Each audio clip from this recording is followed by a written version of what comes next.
Message పెట్టి నిన్నటి గత గత వారంలోని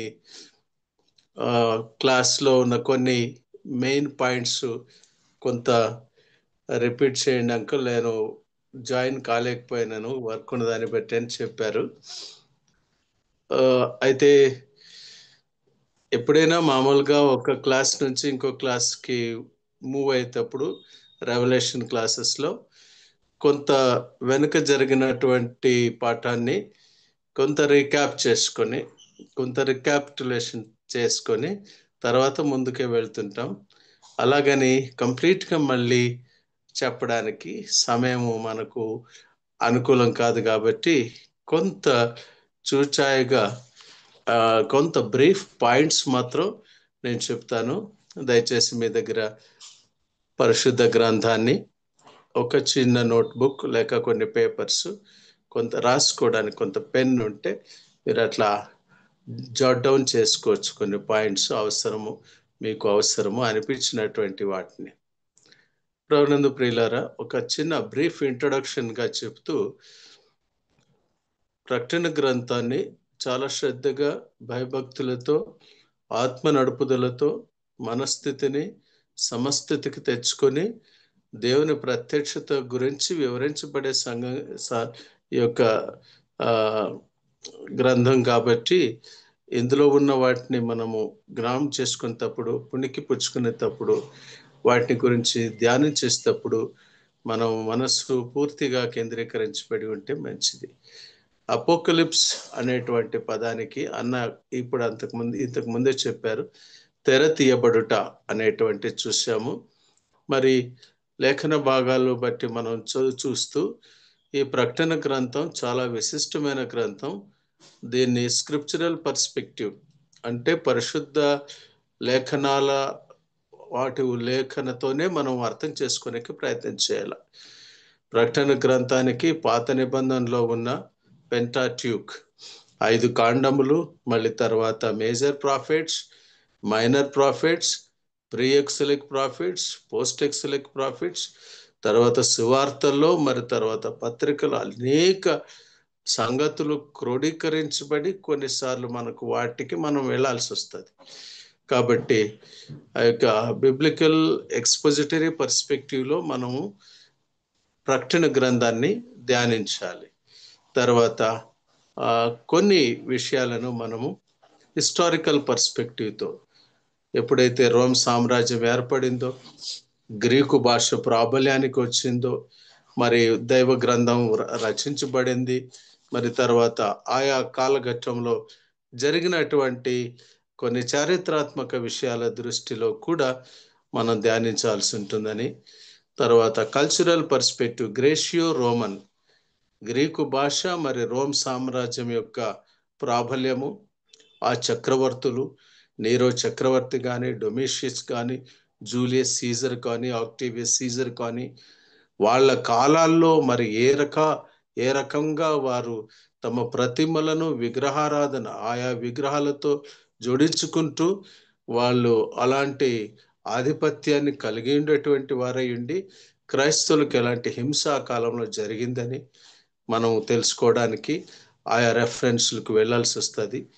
కవులు, కవీశ్వరులు, కొంతమంది గ్రీక్ పోయట్స్, హోమర్, యూరిపిడిస్, సోఫోక్లస్, వీళ్ళందరూ కూడా ఆ కాలాలను ప్రతిబింబించే ఆ ఆంథ్రోపోమార్ఫిక్ గాడ్స్, ఏ దేవతలు అన్ని దేవతల గురించి, డయానా అని, ఆర్టిమిడిస్ అని, లుపర్కేలి అని వీటి గురించి చెప్పబడిందో పరిశుద్ధ గ్రంథంలో, అలాంటి వారి యొక్క వివరణ, వారి యొక్క గుణలక్షణాల గురించి కూడా పొయిటిక్గా లిటరేచర్లో, ఇంగ్లీష్ లిటరేచర్లో, అందులోను బిఫోర్ క్రీస్తు పూర్వం మరి క్రీస్తు శకంలో కూడా ఆయా అకాడమీస్ ప్రారంభం చేసి ఏ రకంగా కొంత వాక్య విరుద్ధమైన వక్రమైన సంగతులు కొన్ని ప్రోత్సాహపరిచేటువంటిగా ఉండేటివి ఉన్న సంగతులు కూడా మనం కొంత ధ్యానం చేసుకుంటూ వెళ్ళాలి. తర్వాత జియోగ్రాఫికల్ పర్స్పెక్టివ్, ఏ రకంగా ఇప్పుడున్నటువంటి టర్కీ ప్రాంతంలో ఎఫెస్ కానీ, స్మూర్ణ కానీ, పెర్గమ సంఘం కానీ, వాటికి ఉన్నటువంటి భౌగోళిక పరిస్థితులు. ఎందుకంటే ప్రకటన గ్రంథం ఇది దేవుడు అన్ని ప్రవచనాల నెరవేర్పు కొరకు, మరి దేవుని తన ప్రత్యక్షత, Jesus Christ himself is the focus point of the whole book. ఈ ప్రకటన గ్రంథం అంతటి కూడా మరి కేంద్ర బిందు లేక కేంద్ర ఆకర్షణ లేక ముఖ్య వ్యక్తి అంటే ప్రభువైన యేసుక్రీస్తు వారు. ఆయన గురించి ఉన్నటువంటి పేర్లు గొర్రెపిల్ల అని, భూపతులకు అధిపతి అని మన తర్వాత ధ్యానం చేస్తుంటాము. మన ఫోకస్ ఎలా ఉండాలంటే we need to see the apocalypse, అంటే ప్రత్యక్షత, ప్రభువైన యేసుక్రీస్తు యొక్క ప్రత్యక్షతనే దృష్టించేటువంటి వారంగా మనం ఉండాలి. తర్వాత ఇందులో ఉన్న సంగతులు ఏంటంటే భక్తుడు అయిన యోహాను మరి ప్రభువైన యేసుక్రీస్తు వారి యొక్క అద్భుతమైన బాంధవ్యం ఒక్క చూపుతోనే యేసుప్రభు వారు శిష్యుని యొక్క హృదయ భావాలు గ్రహించుకుంటాడు. ఆ శిష్యుడు అలాగే చూస్తాడు. అదే మనతో ధ్యానం చేసుకుంటూ వచ్చాము. ఒక చిన్నగా just it is only a snippet, a small point. ప్రకటన గ్రంథం 1వ అధ్యాయం 18-19 వచనాల్లో భయపడకుము, ఇదిగో నేను మృతుడనైతిని గాని యుగ యుగములు సజీవుడుగా ఉన్నా. గాడ్ హిమ్సెల్ఫ్ రివీల్స్, ప్రభువైన యేసుక్రీస్తు చెప్తాడు యోహాను, భయపడొద్దు యోహాను. ఆ రోజు భయపడినా సరే, ఆ రోజు శిష్యులందరూ భయపడి పారిపోయారు. పేతురు ఒకవైపు వెళ్ళాడు, మరి తర్వాత ఇంకా మిగతా శిష్యులందరూ దూరం అయిపోయారు. గెత్సేమనే తోటలో మరి ఆ ఘటన జరిగిన తర్వాత యూదా వెళ్ళి ఉరివేసుకున్నాడు. ఇవన్నీ కూడా ఆ సందర్భంలో జరిగిన సంగతులు. చాలా బీభత్సంగా ఉండేది, చాలా భయంకరంగా ఉండేది, భయానక పరిస్థితి. ఆ భయం అలాగే ఉండిపోయింది. తర్వాత పైపెచ్చు యోహానులో ఆ భయం ఎందుకు పెరిగిపోయిందంటే స్టెఫనును అన్యాయంగా రాళ్లతో కొట్టి హింసించి చంపడం తెలిసి వచ్చింది యోహానుకు. యోహానును సలసల కాగుచున్నటువంటి నూనెలో వేసిన ఆయన మరణించలేదు. ఎందుకంటే ఒక మేజర్ ప్రాజెక్ట్, ఒక బృహత్ ప్రాజెక్ట్ దేవుని యొక్క దృష్టిలో యోహాను ద్వారా ప్రకటన గ్రంథం రాయబడాల్సింది. ఇది చాలా ముఖ్యమైన సంగతి కాబట్టి ఆయన ఉంచుకున్నాడు. మరి ఆయన అలాగ ఉండి తర్వాత డొమిషియస్ చక్రవర్తి మరణించిన తర్వాత పద్మోసు ద్వీపం నుండి విడుదలైతాడు యోహాను. మళ్ళీ ఎఫెస్కి వస్తాడు. అది చరిత్రలో మనం తర్వాత చూస్తాం. అప్పుడు ఆయన యొక్క ఆ రెస్పాన్స్ ఎలా ఉంటుంది? ప్రభువైన యేసుక్రీస్తు యొక్క మహిమా ప్రత్యక్షత, సిలువలో ఉన్నట్టుగా లేడే, సిలువలో తలపైన ముళ్ళ కిరీటం, రక్తమయమైనటువంటి శిరస్సు, వివస్త్రుడిగా ఉన్నాడు. అయితే ఇప్పుడైతే బంగారు దట్టి కట్టుకున్నాడు. మరి తర్వాత హిమము అంటే తెల్లని వెంట్రుకలు. మరి ఇదంతా చూసినప్పుడు ఎప్పుడైతే యోహాను దిగ్భ్రమకు గురి అయిపోతాడో అప్పుడు ప్రభు అన్నమాట భయపడకుము. ఆ మాటతో మనకు ఇట్స్ ఎ కీ వర్స్గా మనం తీసుకొని ధ్యానించుకున్నాం. అటు పిమ్మట దేవుడు చెప్పినటువంటి ప్రకారంగా గ్రంథం యొక్క పరిచయాన్ని గురించి మనం చెప్తూ కొన్ని సంగతులు చూస్తూ వచ్చాము. ఎట్లంటే 3 విషయాలు చూచిన వాటిని, భూలోకమును మొదటి చాప్టర్ నుంచి మరి 3వ చాప్టర్ వరకు కూడా ఉన్న వాటిని, తర్వాత వీటి వెంట కలుగుపో వాటిని 4 నుంచి 22 అధ్యాయాల వరకు ఉన్న వాటిని అంటే 2-3 అధ్యాయాలు, చూచిన వాటిని అంటే మొదటి అధ్యాయము. ఇలాగూ ఒక స్థూలముగా విశ్లేషణ చేసుకుంటే మరి రెండవదిగా ఆ యొక్క సంఖ్యలను బట్టి విభజన చేసుకుంటూ వచ్చాము. ఎలాగంటే 7 సంఘాలకు, ఎఫెస్ సంఘానికి, స్ముర్ణ సంఘానికి, పెర్గమ సంఘానికి, తుయతైర సంఘానికి, సార్దీస్ సంఘానికి, ఫిలదెల్ఫియా సంఘానికి, ఒక సంఘానికి చెప్పినట్లుగా ప్రభు ఇంకొక సంఘానికి చెప్పలేదు. కొన్ని సంఘాల్లో ఏ లోపం లేదు, కొన్ని సంఘాల్లో ఉన్న లోపాలను తెలియజేస్తూ దేవుడు తన యొక్క అగ్ని నేత్రముల వంటి కన్నులతో సంఘముల వద్ద సంచరిస్తూ ఆ సంఘముల యొక్క పరిస్థితిని తెలియజేస్తూ వస్తాడు. ఇది ఒక టైం లైన్ ఆఫ్ మెసేజ్గా ఉన్నప్పటికీ కూడా బైబిల్ పండితుల ప్రకారంగా తెలియజేయాల్సినటువంటి సంగతి ఏంటంటే ఈ సందేశాలు మన సంఘాలందరికీ అవసరము. ఎందుకంటే యేసు ప్రభువే తాను మహిమా ప్రత్యక్షతతో ప్రకటించబడుకుని యోహానుకు తన ప్రత్యక్షతను తెలుసుకున్నప్పుడు ఇందులో ముఖ్యాంశం ఏంటంటే సంఘము చాలా ముఖ్యమైన మాట. ఆ విషయం అపొస్తలుల కార్యములు 20:28 మనం ఆ మాట చూస్తాం. తాను స్వరక్తమిచ్చి సంపాదించుకున్న సంఘం ప్రభువైన యేసుక్రీస్తు ఆయన తన సంఘాన్ని కడతాడు. మనము పరికరాలు, సాధనాలు చాలా తగ్గింపుతో మనం ఆయన సన్నిధిలోకి ఉండాలి, మన సన్నిధిలో చేరాలి. అది అనేకులకు ప్రార్థనాలయంగా కావాలని దేవుని ఆలోచన, దేవుని ఆశ. ఇక్కడ మనం గమనించి చూసినట్లయితే మొదటి 3 అధ్యాయాలు సంఖ్యలను బట్టి విభజిస్తే 7 సంఘములకు సందేశాలు. మొదటి 3 అధ్యాయాలు 1 to 3. రెండవది 7 ముద్రలు 4వ అధ్యాయం 1వ వచనం నుంచి 8వ అధ్యాయం 1వ వచనం వరకు. తర్వాత మూడవదిగా 7 బూరలు 8వ అధ్యాయం 2వ వచనం నుంచి 11వ అధ్యాయం వరకు, 11వ అధ్యాయం చివరి వరకు. ఇక నాలుగవది 7 రూపములు 12, 13 అధ్యాయాలు. 7 రూపములు 12, 13 అధ్యాయాలు. ఇక ఐదవది వచ్చేసి 7 ఉగ్రత పాత్రలు. 7 ఉగ్రత పాత్రలు 14వ అధ్యాయం 1వ వచనం నుంచి 16వ అధ్యాయం 21వ వచనం వరకు. ఇక ఆరవది 7 తీర్పులు. 17వ అధ్యాయం నుంచి 20వ అధ్యాయము 15వ వచనం వరకు. మరి ఏడవది అక్కడ 7 నిత్య సంగతుల కాదు, 7 అని నంబర్ వేసుకున్న తర్వాత క్షమించండి, నేను లాస్ట్ టైం ఒక కన్ఫ్యూజన్ ఏంటంటే నంబర్ 7 తర్వాత నిత్యకాల సంగతులు. కొత్త ఆకాశం, కొత్త భూమి వస్తుంది, అప్పుడు జరిగేటువంటి నిత్యకాలము, నిత్యత్వము, ఆ మాటల గురించి దేవుని ఆత్మ మనకు 2 అధ్యాయాలు నిత్యకాల సంగతులు, 7 సంగతులు, నిత్యకాల సంగతులు 21వ అధ్యాయం 22వ వచనంలో మనకు కనబడతాయి. కాబట్టి ఇది మనం అర్థం చేసుకునే విధానం ఎట్లా? ఈరోజు క్లాస్కి వచ్చినట్టయితే ఇంత విస్తారంగా ఉన్నటువంటి ప్రకటన గ్రంథాన్ని how do we have to understanding the book of revolution, ఈ టైటిల్ కింద నేను ఈరోజు ఈ అధ్యయనాన్ని మనం కొనసాగిస్తాం.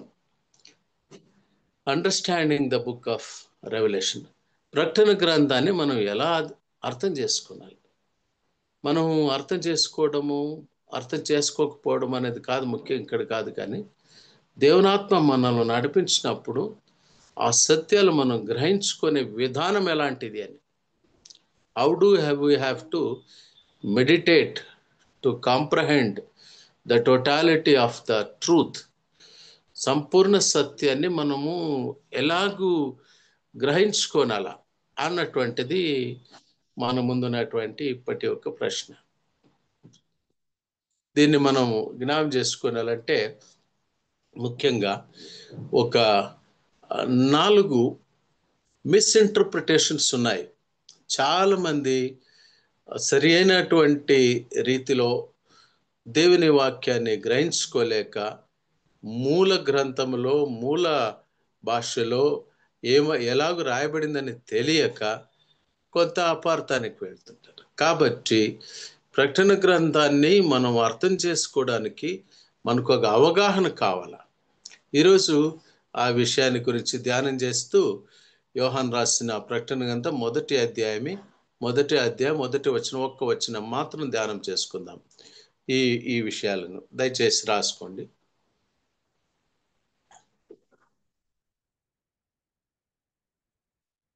ప్రకటన గ్రంథాన్ని మనం అర్థం చేసుకోవాల్సిన understanding the book of revolution. ఇక్కడ ఏం జరిగిందంటే మొదటి కాలంలో పేతురు ప్రసంగిస్తాడు, 3,000 మంది రక్షింపబడతారు. చాలా మంది మళ్ళీ సంఖ్య పెరుగుతుంది. యూదులు ఆ రోమా ప్రభుత్వం వారు హింసించడం ప్రారంభిస్తారు. మొదటి శతాబ్దములో క్రైస్తవులు, ఈ యూదులు మరి రోమీలు వచ్చి చాలా శ్రమ పెడతారు, చాలా శ్రమలకు గురి అయిపోతారు. ఒక ఉదాహరణ చెప్పాలంటే ప్రియులారా, పొలికార్ప్ అనేటువంటి ఒక భక్తుడు, ఆయన he knows the resurrection power of Lord Jesus Christ. ఆయన ఒక భక్తుడు పొలికార్ప్. కానీ కొంతమంది ఆయన మా బిషప్ మా ఇది అంటారు, అది చరిత్రలో వాళ్ళ ఇంటర్ప్రిటేషన్ ఎట్టుంటుంది. కానీ ఒక్క రకంగా అర్థం చేసుకుంటే Polycarp is a disciple of, అంటే he is a follower of Lord Jesus Christ. Disciple కూడా కాదు, ఆయన అనుసరించినాడు మొదటి శతాబ్దంలో. ఆయన రోమా చక్రవర్తులకు నమస్కారం చేయలేదు, విగ్రహారాధన చేయలేదు. కాబట్టి ఆయన ఏం చేశారంటే రక్తసాక్షిగా చేశారు. ఆయనను మంటల్లోకి తీసుకెళ్ళి 1 గంట ఆయనను మండుతున్న మంటల్లో నిలబెట్టినారు. అట్లా అగ్ని ఆయన పైకి వస్తే. Do you know what the history says? Polycarp అప్పుడు అంటాడంట, 1 hour I will be burnt with these flames, but I will reach my God and staying there till eternity. నిత్యత్వములోకి నా ప్రభు చెంతకు నేను చేరుతాను. Remember, you will be burned in the lake of fire years together. నిత్యత్వములో మీరు ఇలాంటి మంటల్లో కాలిపోతుంటారే, దాన్ని మీరు జ్ఞాపకం చేసుకొని చెప్పినటువంటి వాడు పొలికార్. ఈ శ్రమలు ఇలా జరుగుతుంటుండగా ఆ శ్రమల కాలాన్ని బట్టి ఆ వ్యాఖ్యానకర్తల్లో కొంత సరైన అవగాహన లేకపోయినప్పటికీ ప్రీటరిస్టిక్ ఇంటర్ప్రిటేషన్ అనేది PRETERISTIC ప్రీటరిస్టిక్ ఇంటర్ప్రిటేషన్ అనేది వచ్చేసింది. ఆ ప్రీటరిస్టిక్ ఇంటర్ప్రిటేషన్ ప్రకారం ఏమంటే, శ్రమల కాలం అయిపోయింది, 3.5 సంవత్సరాలు మహాశ్రమలు, 3.5 సంవత్సరాల శ్రమల కాలం వెళ్ళిపోయింది, ఇప్పుడు జరుగుతుంటేటువంటిదే వేరే కాలం అన్నట్లు వాళ్ళు ఒక కన్క్లూజన్కి వచ్చేసి ఇంటర్ప్రిటేషన్ చేస్తుంటారు. మొదటి శతాబ్దంలో క్రైస్తవుల పైన ఉన్నటువంటి శ్రమలను అలాగ వాళ్ళు మిస్అండర్స్టాండింగ్ చేసుకొని మిస్రిప్రజెంటేషన్ చేశారు. తర్వాత రెండవ వాదం ఏంటంటే హిస్టారిసిస్టిక్ ఇంటర్ప్రిటేషన్. హిస్టారికల్ పర్స్పెక్టివ్ వేరే, హిస్టారిసిస్టిక్ ఇంటర్ప్రిటేషన్ అంటే చరిత్రనే మనము దృష్టిగా తీసుకొని అందులో ఉన్నటువంటి వాటిని మనము ఆలోచన చేసుకుంటూ దాంట్లో వెలువడిన సంగతులను బట్టి మనము చరిత్ర ఇది జరిగిపోయింది, ఇక ముందు జరగాల్సింది లేదు, ఇట్ ఈజ్ ఎ హిస్టరీ అనేటువంటి ఒక కన్క్లూజన్కి వచ్చేసారు. ఇది కూడా సరికాదు. హిస్టారిసిస్టిక్ ఇంటర్ప్రిటేషన్ సరికాదు. తర్వాత ఒక వాదం వచ్చింది, పోస్ట్ మిలేనియల్ ఇంటర్ప్రిటేషన్ అని. ఇది పోస్ట్ మిలేనియల్ ఇంటర్ప్రిటేషన్ ఎలా వచ్చిందంటే 4వ శతాబ్దంలో కాన్స్టంటైన్ ద గ్రేట్ క్రైస్తవ సామ్రాజ్యాన్ని స్థాపిస్తాడు. ప్రియులారా, ఎప్పుడైతే కాన్స్టంటైన్ గ్రేట్ క్రైస్తవ సామ్రాజ్యాన్ని స్థాపిస్తాడో వాళ్ళందరూ ఏమనుకున్నారంటే ఇదే 1000 ఏండ్ల పరిపాలన, ఇక వచ్చేది ముందున్నటువంటి నిత్యకాలముకు సంబంధించినవి మాత్రమే అనేటువంటి ఒక కాన్సెప్ట్కి వచ్చేసారు. అందువలన ఈ దినాల్లో వాక్యాన్ని సూక్ష్మంగా పరిశీలించక, వాక్యాన్ని మరి చాలా సమన్వయముతో అధ్యయనం చేయక, దే జంప్ టు కన్క్లూజన్స్ అలాగే కొన్ని మిస్అండర్స్టాండింగ్స్ వచ్చిన బోధలు మనకెప్పుడైనా కనబడితే వాటిని మనము ఒప్పుకోరాదు, వాటిని మనము అంగీకరించరాదు. ఇంకొక వాదం వచ్చేసింది, అదేంటంటే అమెలినియిజం. మిలేనియలిజం, ఆ millennialism means no millennialism at all. ఏది 1000 ఏళ్ల పరిపాలన లేదు, ఏమి లేదు, అసలు అది రాదు, అసలు అది లేదు. ఈ ప్రవచనాలు ఊరికే సాదృశ్యంగా మనుషులందరూ కూడా ఒక కాన్ఫ్లిక్ట్లో ఉన్నారు కాబట్టి ఈ గుడ్ అండ్ ఈవిల్ కాన్ఫ్లిక్ట్ అనేది వర్క్ అవుతా ఉంటుంది అని బోధించేటువంటి ఒక వర్గం వచ్చింది. ఇంగ్లీష్లో కాల్వినిజం అనేటువంటి ఒక పదం వచ్చింది. నేను కొన్ని పదాలు కొన్ని చెప్పినప్పుడు మీరు కన్ఫ్యూజన్ చేసుకోకూడదు. కాల్వినిజం, కాల్వినిస్టిక్ థియరీ అనేది ఈ అమెలియనిజంకి ఎట్లా కొంతవరకు పుష్టి ఇస్తుందంటే, ఓన్లీ ది ఎలక్టెడ్ పీపుల్, అందరికీ సాల్వేషన్ లేదు, ఎవరిని దేవుడు ఎన్నుకున్నాడో వాళ్ళకే అన్నటువంటి తత్వాన్ని కలిగినటువంటి వాడు కాల్విన్. క్రిస్టఫర్ మార్లో అనేటువంటి ఒక గ్రేట్ రైటరు ఈ కాల్వినిస్టిక్ ప్రిన్సిపల్ను అప్హోల్డ్ చేస్తూ డాక్టర్ ఫాస్టస్ అనేటువంటి ఒక గొప్ప ట్రాజిడీ రాస్తాడు.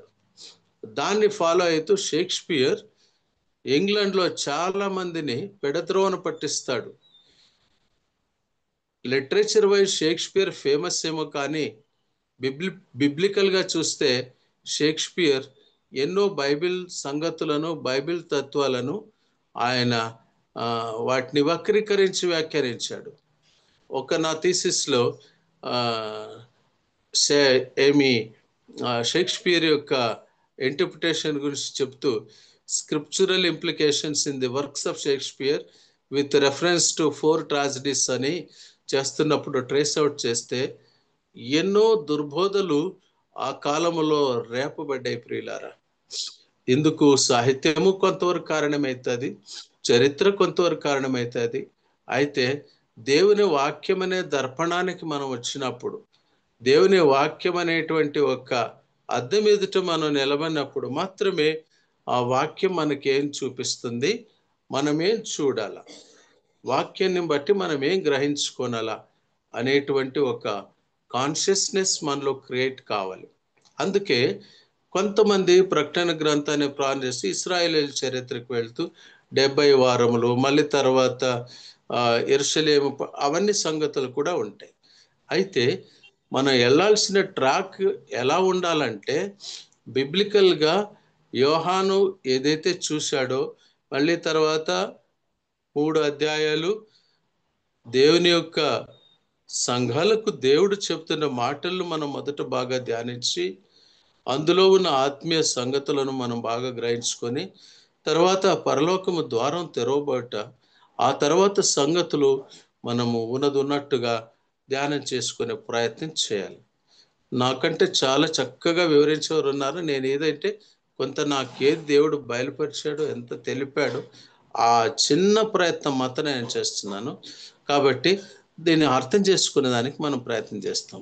సరే, ఇంతవరకు ఇట్లా ఉన్నప్పటికీ ఇప్పుడు మనం ఎలా గ్రహించుకోనాలా, దయచేసి ఇప్పుడు మనము ఒక రైట్ పర్స్పెక్టివ్, ఒక రైట్ అండర్స్టాండింగ్కి వస్తాం. ఎలా అంటే, ప్రకటన గ్రంథం మొదటి వచనం చదవండి ఎవరైనా. ప్రకటన గ్రంథం మొదటి వచనం చదవడనా. యేసు క్రీస్తు తన దాసులకు కనపరచుటకు దేవుడు ఆయనకు అనుగ్రహించిన ప్రత్యక్షత. ఈ సంగతి త్వరలో సంభవింపబోయి ఉన్నవి. ఆయన తన దూత ద్వారా వర్తమానం పంపి తన దాసుడైన యోహానుకు వాటిని సూచించెను. చాలన్నా, థ్యాంక్ యూ అన్న, థ్యాంక్ యూ. ఇక్కడ మనము ఒక పదాన్ని చూస్తాము, 1వ అధ్యాయం మొదటి వచనంలో త్వరలో అనే పదం.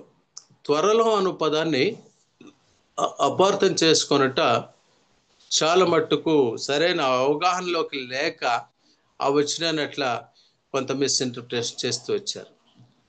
మూల భాషకు వెళితే మూల భాషలో త్వరలో అను పదాన్ని మకటక్కస్ అని అంటారు గ్రీకు అనువాదములో. మకటక్కస్ అంటే ఏమి? మకటక్కస్ అంటే ఈ హేస్టీగా, త్వరలో, క్విక్గా, ఇమ్మీడియట్గా, అంటే బస్ వచ్చేసింది త్వరగా ఎక్కాల, ఆ అర్థంతో ఉపయోగించే త్వర. నేను కొంత వివరిస్తూ పోయే టైంలో కొన్ని ఎక్స్పాన్షన్స్ అట్లా వెళ్తుంటాను, to give you only clarity, సరైనటువంటి గ్రహింపు రావాలనేటువంటి ఉద్దేశంతోనే. ఎందుకంటే రడ్డర్డ్ కిప్లింగ్ అనేటువంటి ఒక లింగ్విస్టిక్ రైటర్ చెప్తాడు, ఆయన వర్డ్స్ ఆర్ ఆల్వేస్ డిసెప్టివ్. పదాలు ఉంటాయి కదా, మనం మాట్లాడే పదాలు అవి కొంత మోసపూరితాలుగా ఉంటాయంట. ఒక్క పదానికి 7 రకాలైన అర్థాలు ఉంటాయంట. ఎవరు ఆ పదాన్ని ఏ అర్థంగా తీసుకుంటారో తెలిసేకెళ్ళదు. కాబట్టి భాషార్థం వేరు, భావం యొక్క అర్థం వేరు.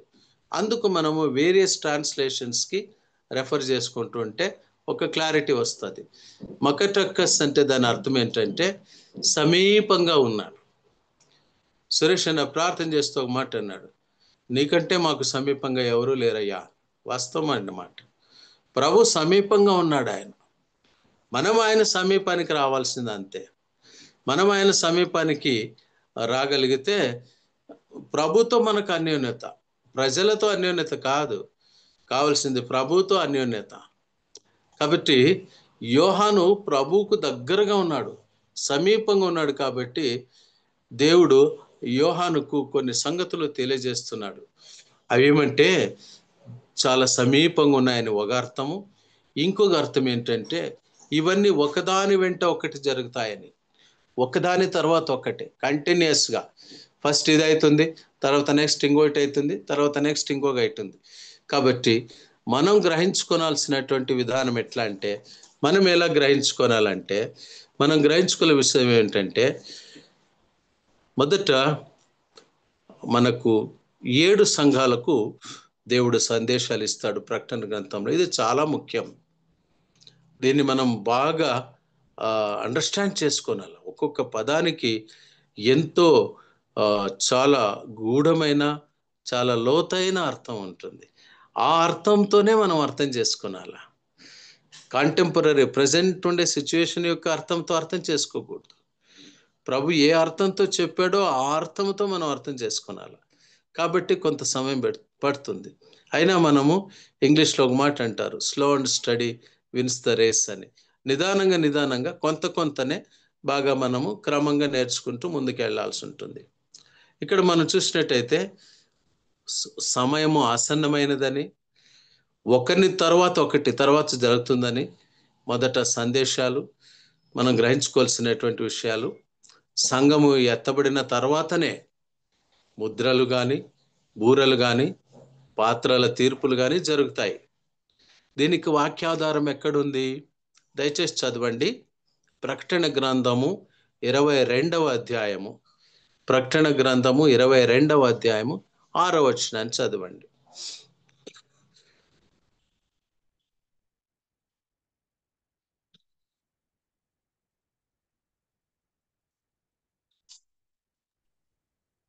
మరియు ఆ దూత ఇలాగ నాతో చెప్పెను, ఈ మాటలు నమ్మకములను సత్యములై ఉన్నవి.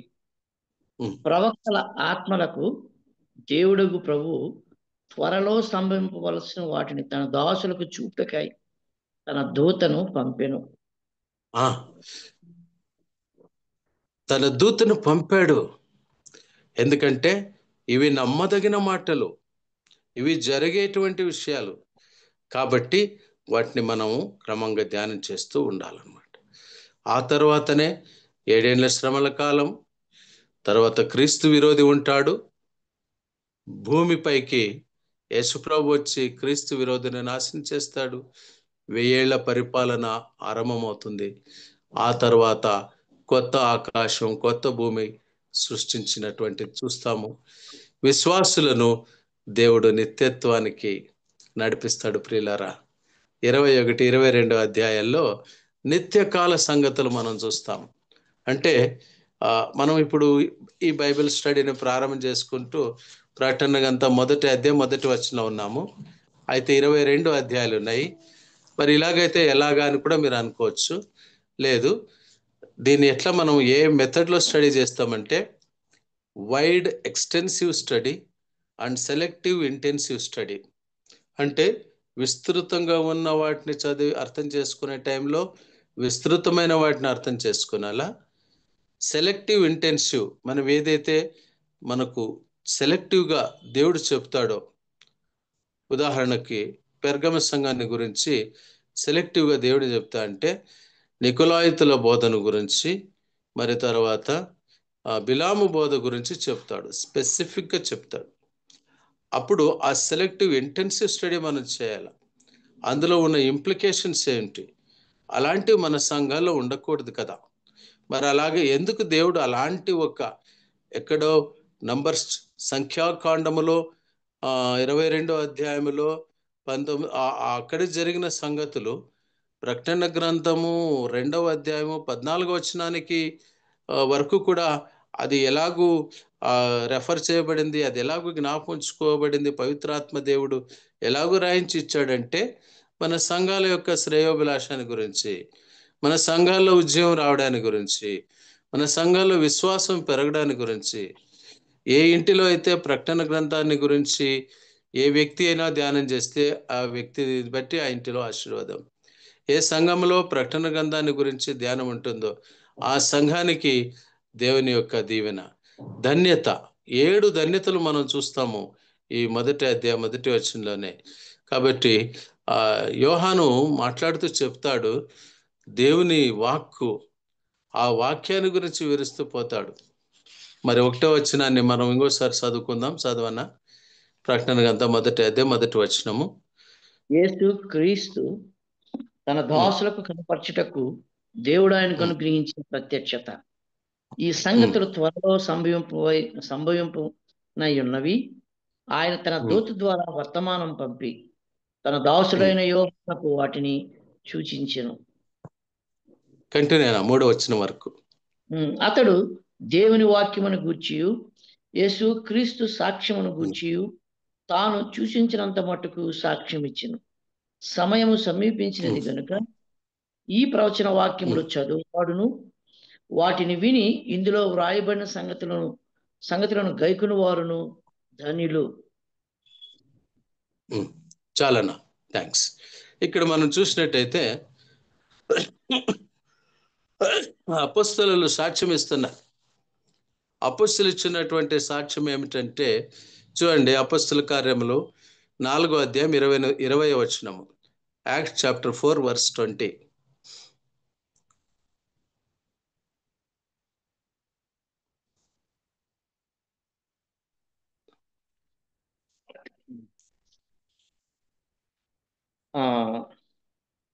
మేము కన్నవాటిని విన్నవాటిని చెప్పక ఉండలేమని వారికి ప్రత్యుత్తరం ఇచ్చిరి. విన్న వాటిని కన్న వాటిని మేము చెబుతున్నామని ప్రత్యుత్తరం వారు ఇస్తూ వచ్చారు. అలాగే మనం చూసినట్టయితే 22వ అధ్యాయం 15వ వచనంలో కూడా, మరి అపొస్తల కార్యంలో మొదటి అధ్యాయం 8వ వచనంలో కూడా మనం ఏ మాట చూస్తాము. తర్వాత పేతురు కూడా ఆయన యొక్క ప్రసంగాన్ని ప్రారంభించిన తర్వాత జీవనాథుడైన యేసు ప్రభుని మీరు చంపితిరి, అందుకు మేమే సాక్షులం అంటాడు. సాక్షార్థంగా చాటబడినటువంటి సువార్త అపొస్తల కాలంలో. మరి ఆ విషయాన్ని ఇప్పుడు యోహాను కూడా చెప్తున్నాడు. దేవుని మాటలు వాక్యము, యేసు ప్రభువే వాక్యము. చూడండి, హోషేయ గ్రంథం మొదటి అధ్యాయం మొదటి వచనంలో ఒక మాట ఉంది. మీకా గ్రంథం మొదటి అధ్యాయం మొదటి వచనంలో ఒక మాట ఉంది. యోవేలు గ్రంథం మొదటి అధ్యాయం మొదటి వచనంలో ఒక మాట ఉంది. యోహాను సువార్త మొదటి అధ్యాయం 1 నుంచి 3 వచనాల్లో ఒక మాట ఉంది. ప్రకటన గ్రంథం 19వ అధ్యాయం 13వ వచనంలో ఒక మాట ఉంది. ఈ వచనాలన్నింటిలో మనం ధ్యానం చేసినట్టయితే యేసు ప్రభు, ఆయనకు వాక్యం అనే ఒక పేరు. ఒక్క మాట మనం చూసుకుందాము. ప్రకటన గ్రంథం 19:13 చదవనా? ప్రకటన గ్రంథం 19వ అధ్యాయం 13వ వచనం.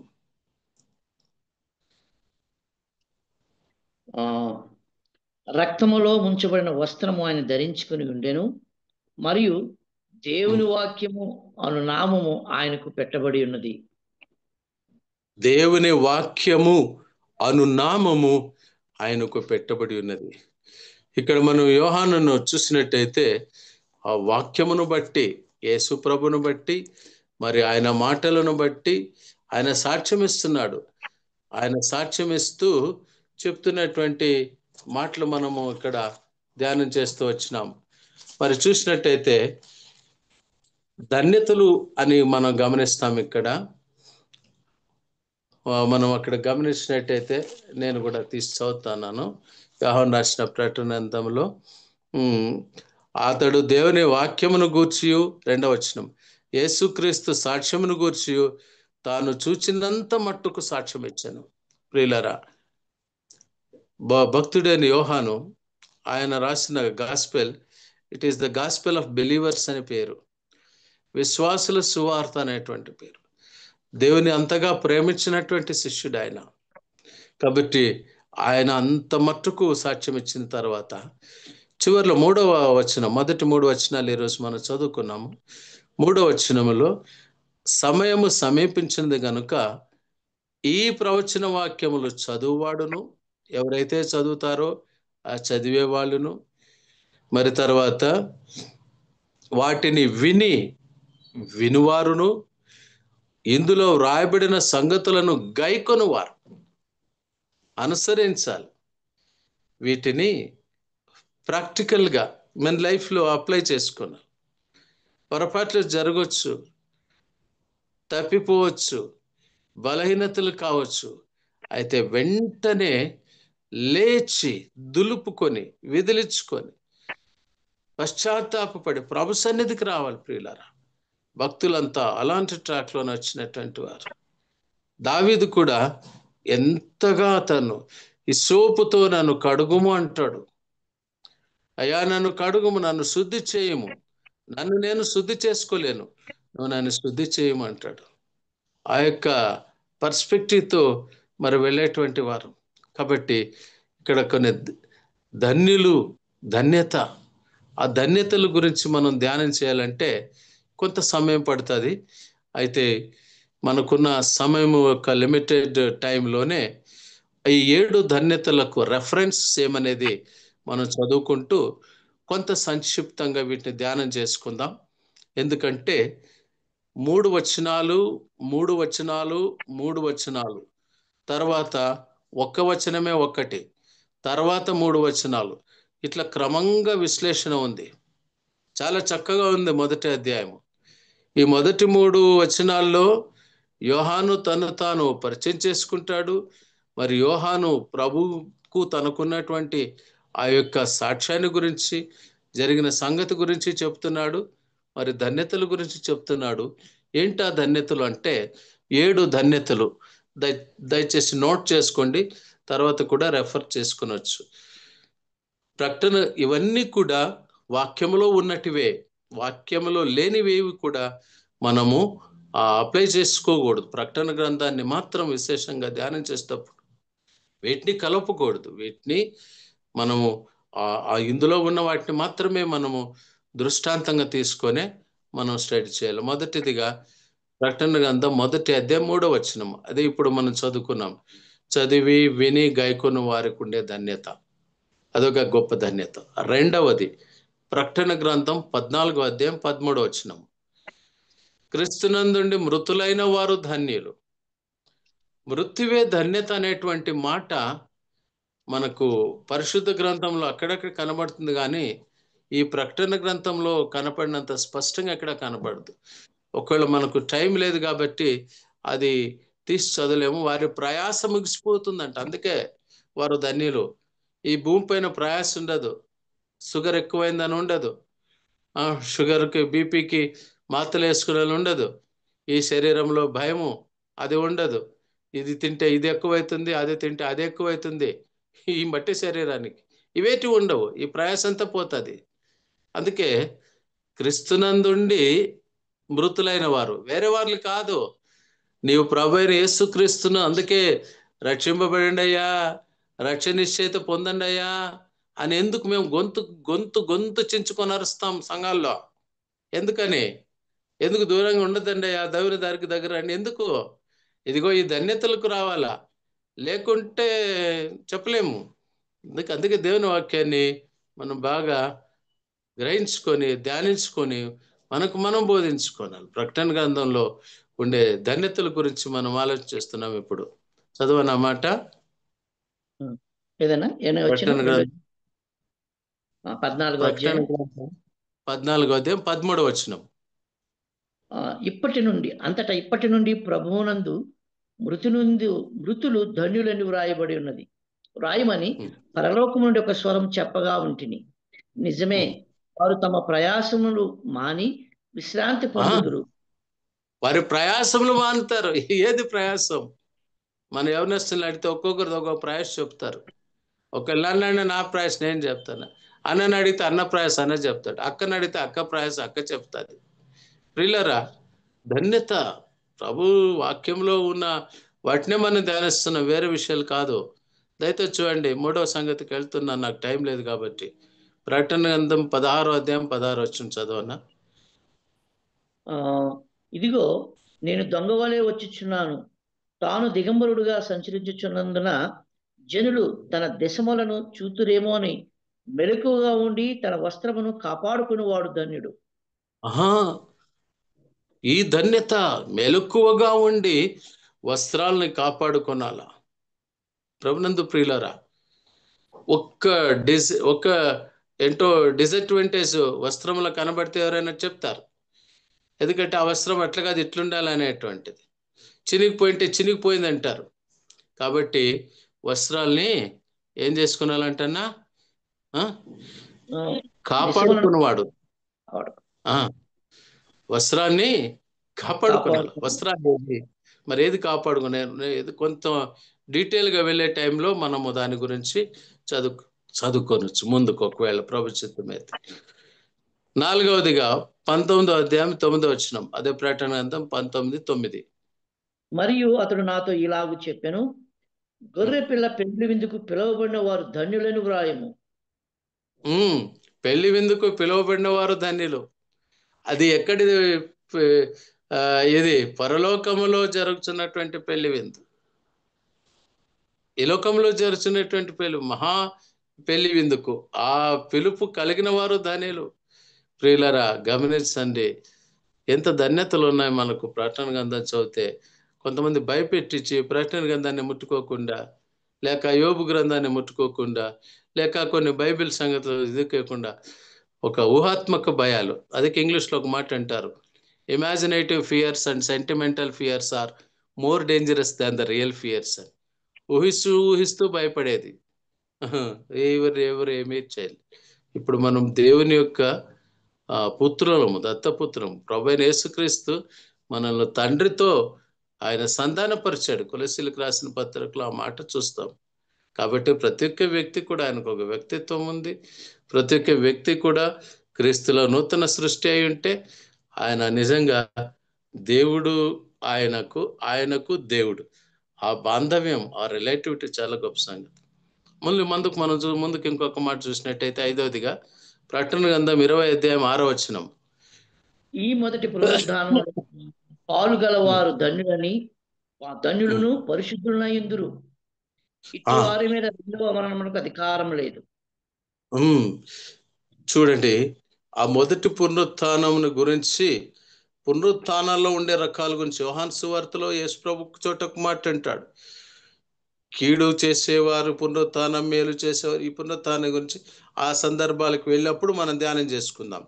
ఏది కూడా మనం ఎట్లా వెళ్ళాలంటే ఆ కాన్సెప్ట్, ఆ కాంటెక్స్ట్, ఆ టెక్స్ట్, ఈ 3 చాలా ముఖ్యంగా ఉండాలి.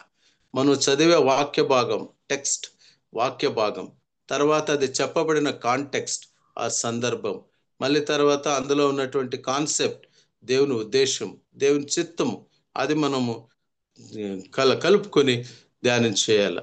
ఇంకొకటి మనం చూసినట్టయితే 6వదిగా 22వ అధ్యాయం 7వ వచనం, మనం ప్రకటన గ్రంథం 22. ఇదిగో నేను త్వరగా వచ్చుచున్నాను, ఈ గ్రంథంలోని ప్రవచన వాక్యములను గైకొనువాడు ధన్యుడు. ఇక్కడ వచ్చేసరికి పరిశుద్ధాత్మ దేవుడు మనకి ఇంతవరకు వచ్చినారు కదా మీరు, కాబట్టి ఇప్పుడు ఒక లింక్ నీకు ఇచ్చేస్తానని అక్కడ ఏం పెట్టాడంటే, ప్రవచన వాక్యాలు గైకొనాల. You need to follow. Our Lord Jesus Christ does not want fans, he wants followers. అభిమానులు అక్కర్లేదు యేసు ప్రభుకి, ఆయనకు కావాల్సింది అనుచరులు. మనం ప్రభును అనుసరిస్తున్నామా, లేక అభిమానంతో ప్రైజ్ అలాడ్ అన్నా వందనాలు దేవునికి స్తోత్రం నాకు ఇంత మంచి చేశాడు, ఫండమెంటల్స్ ఆఫ్ క్రిస్టియన్ ఫెయిత్ మనలో ఎక్కడ మనం ధ్యానం చేసుకోనాలా.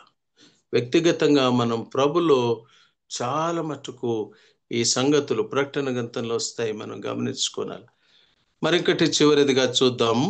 ప్రకటన గ్రంథం 22వ అధ్యాయం 14 వచ్చిన దయచేసి చదువన్నా.